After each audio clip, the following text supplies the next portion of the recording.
Hi, and this is Carolyn coming back for part two of the weekly read. The video cut off and found out I didn't have enough storage, so I had to go work on that. So I'm back now.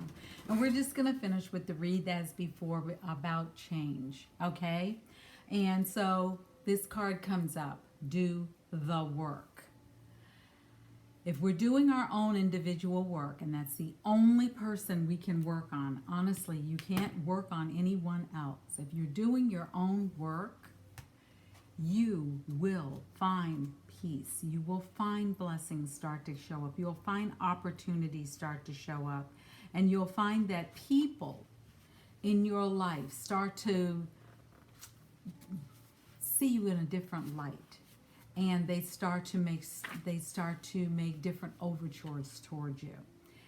If they don't, that's okay. Not everyone needs to stay in your life. Remember, we're talking about change, and everyone that's in your life right now may not need to be there. Some come for a season, some come for a reason, and some come to stay.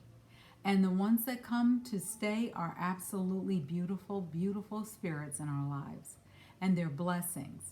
In fact, all of them are blessings. Because even the people who come for a season teach us lessons, and they teach us how to respond. They teach us how to react in life. Respond to life. Because remember, let me clean that up. If we're reacting, we're coming from a place of fear. We're coming from a place of aggression. If we're responding, we're coming from a place of love and kindness.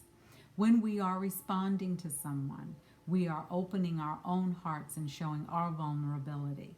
When we are reacting, and there are times when it is appropriate to react, especially when we need to set boundaries, I urge you to do your own work. You are the only one who can improve you. You are the only one who can do your own inner work. Everyone else needs to do theirs. You cannot do it for them. You may want to, but you're not able to do so. Okay? So keep that in mind. People often get off on the path of, oh, I know if I just love them a little bit harder, a little bit longer, I know if I'm kinder to them, they're going to see me. Not necessarily. And that's on them. That is not on you. And that isn't anything that you can shift or change. Being a spiritual person isn't always easy. And oftentimes we may find ourselves in a place where we might be able to see, and I know this is one of my gifts, I can look at a person and I can see the best of them. But if they haven't done their work, they're not there yet. So my seeing the best of them helps me with my clients. However, in my personal life, at times I've seen the best of others and really hoped that that's where they were headed, only to find out they were not. It wasn't my place to adjust and get them there, because that's them doing their own work. And we all have what? Free will. Okay? All right. When our energies are aligned with someone, things work out. When they're not, it's time to let it go. In the case of maybe not a personal relationship, it could be a project that you're working on for maybe your home or for yourself. It may be time to look at, is this worth it? Should I tweak it? Should I go in a different direction? Or is it time to just say, you know what? I did my best. It's not working out, and let's put it away. All right? Okay. So that's something else. It isn't time to run away yet. It's time for you to really keep going.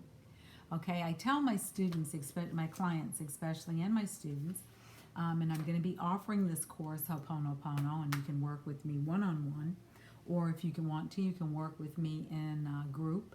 And we're going to be talking about why it's important for us to do our work and can keep doing our work. And while we may want others to see our magnificence and see our beauty, it's important for us to recognize it and to embrace it and to move on with it. And when you hit those road bumps and it looks like nothing's happening, there is action going on behind the scenes. The angels are working on things. And it may have needed to have a fallout, or say it needed to break apart before you could have a breakthrough. And Putting yourself in the position of knowing what is good for all will deplete you because you don't know what's good for someone else. You can only know what is good for yourself and move in that direction. Okay? All right, so do the work. Start doing the work. All right, the next card that comes up is, okay, phone. I don't know why you're talking to me this morning like this. All my electronic gadgets, I feel like, lost their doggone minds this week. Yesterday with the computer going on, acting up. Today with the iPad, and now my phone talking to me. Somebody's trying to communicate. Pick up a phone. Come in my dreams. If you're on the other side, speak to me. Speak to me. Okay? We're going to go ahead with this next card that says light codes. And it says that a journey awaits you. Travel awaits you, sorry. Whew, that is a pretty intense card. As I look at him with his third eye that is highlighted right here, and it looks like an amethyst. And this is a very powerful, intense gaze that this is coming from this card. And it really is about how we can really start to look at shifting some things around in our lives. Let's see what this card really is saying, because this is a pretty powerful one. Whew, boy, number 24. Okay. So I'm going to read it from the book because there's a lot of wisdom in here. It says, light codes are a language and they are in creation. They're written in creation. Their energy patterns, colors, sacred geometry, sound waves, light patterns, universal frequency are all forms of light codes. Working with light codes initiates deep transformation and transmutation, breaking old beliefs and paradigms and other systems. Light language is a universal form of communication. While human beings use speech, sign language, and body language, other forms of communication are visible across different species, like animals and plants use their own language through sound and sense. Light codes are the human being's cosmic fingerprints. Light coding helps to bring change into the world. When individuals are aligned with their personal light codes, they can connect to higher realms and galactic origins and awaken colors. Lighting up others enables them to fulfill their own life mission and personal path. Connecting to higher states of consciousness can assess the realm of light languages. Discovering new symbols, incorporating tones and gestures through meditation are recommended to access your inner knowing, higher self, and personal connection to spirit and celestial realms for this insight, personal power, balance, and well-being. Right now, you are on a mission. Humanitarian efforts becoming earth conscious and choosing how you contribute to humanity and the planet is a focus right now. A change in dietary habits, incorporating a more meat-free approach to your body, will leave you feeling lighter and proactive about your physical contribution. Like Leonardo da Vinci, revolutionizing outdated processes, innovative ideas, and creative pursuits are of interest now. Use your special talents and share your passion to inspire others to awaken their personal gifts and passions with purpose. If you are a light language channel, be sure to ground yourself accordingly after each transmission. Okay? One of the crystals you can use with this is the Lemurian seed crystal.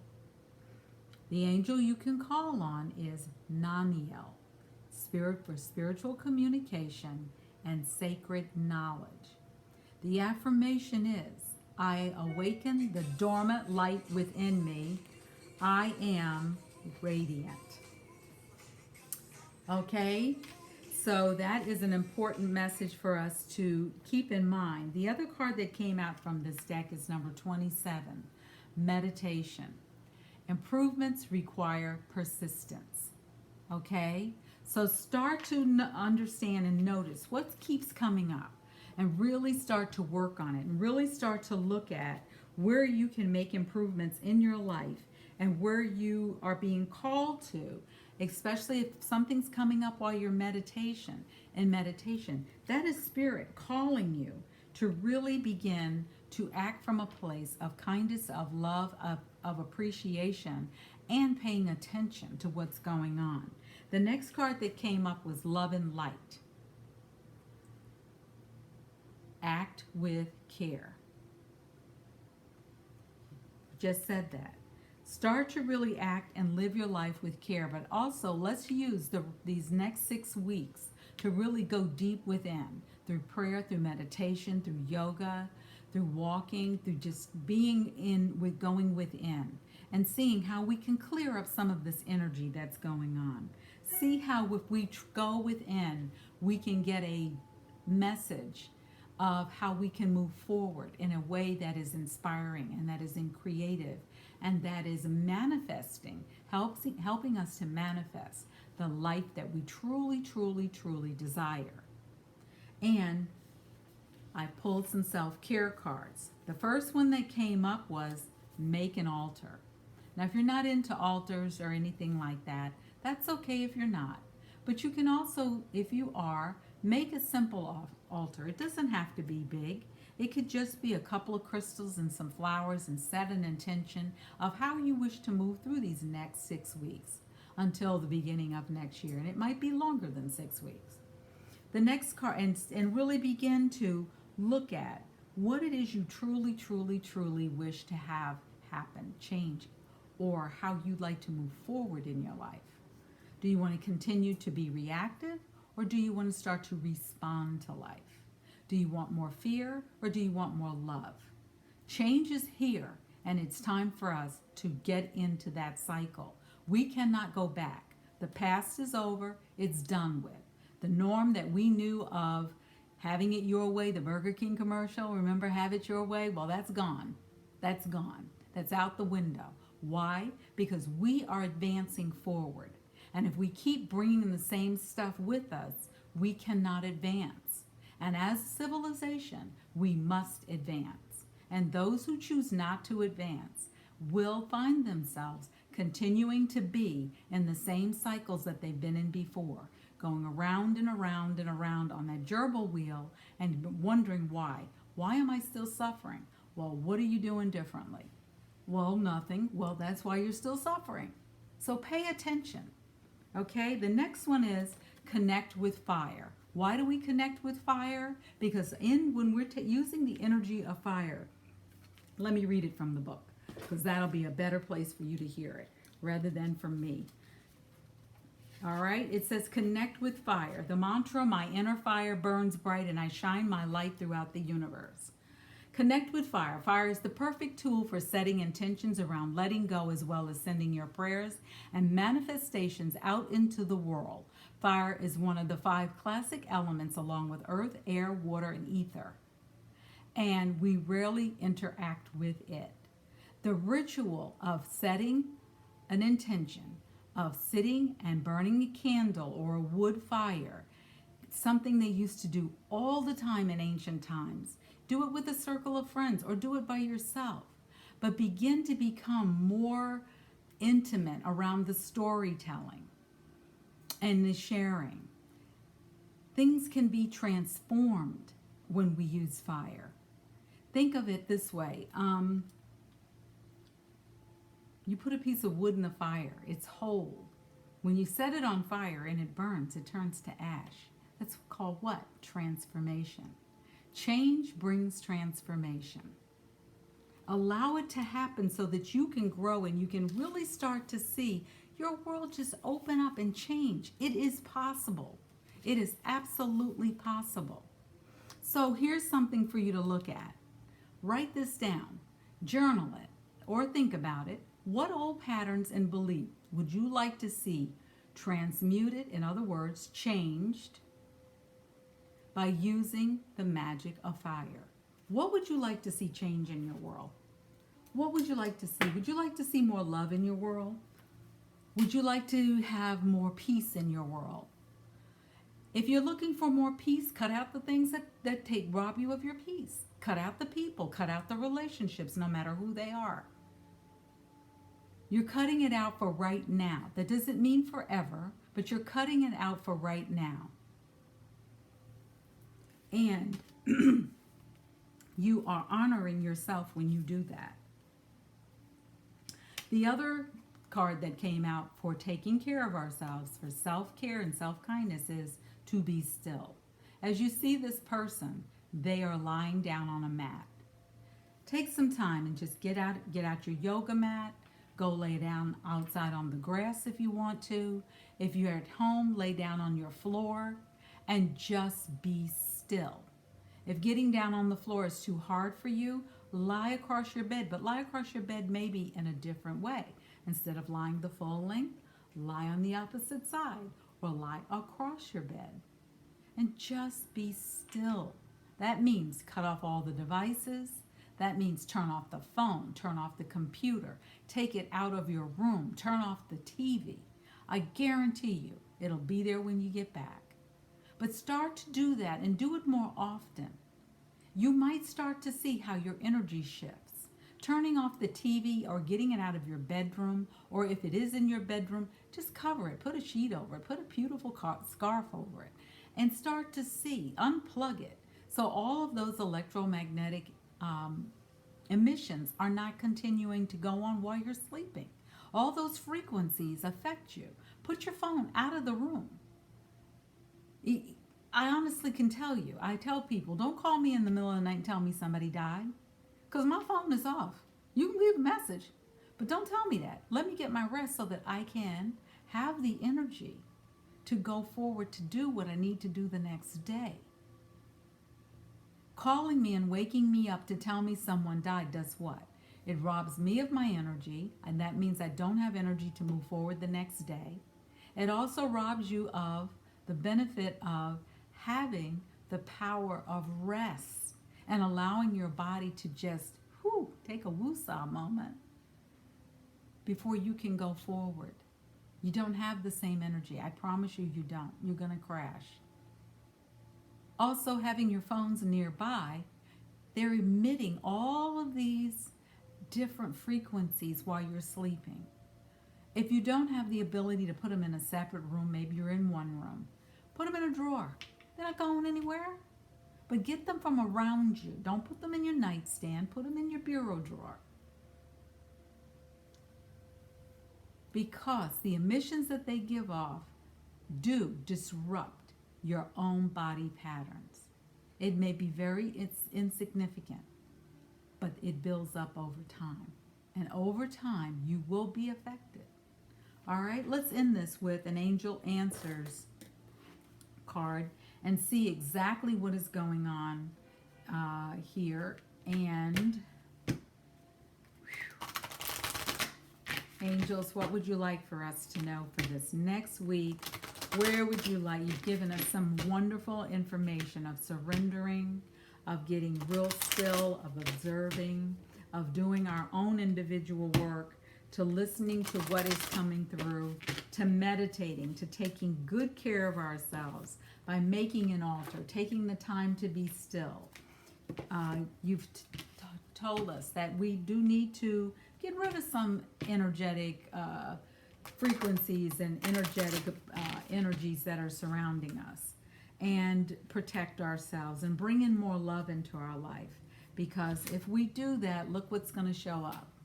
Abundance. This is the card that just fell out of the deck. Abundance is coming, people, especially for the people who have done their work. Now, you might have been working on this for a while and you might not realize it, but it is there. Look around you at all the blessings you have. You are on the wake-up call today. That's a blessing. The sun is out. That's a blessing. If you're somewhere and it's raining, look at the blessings of rain. If you're somewhere and it's snowing, look at the blessings in every situation. They are there. I promise you they are.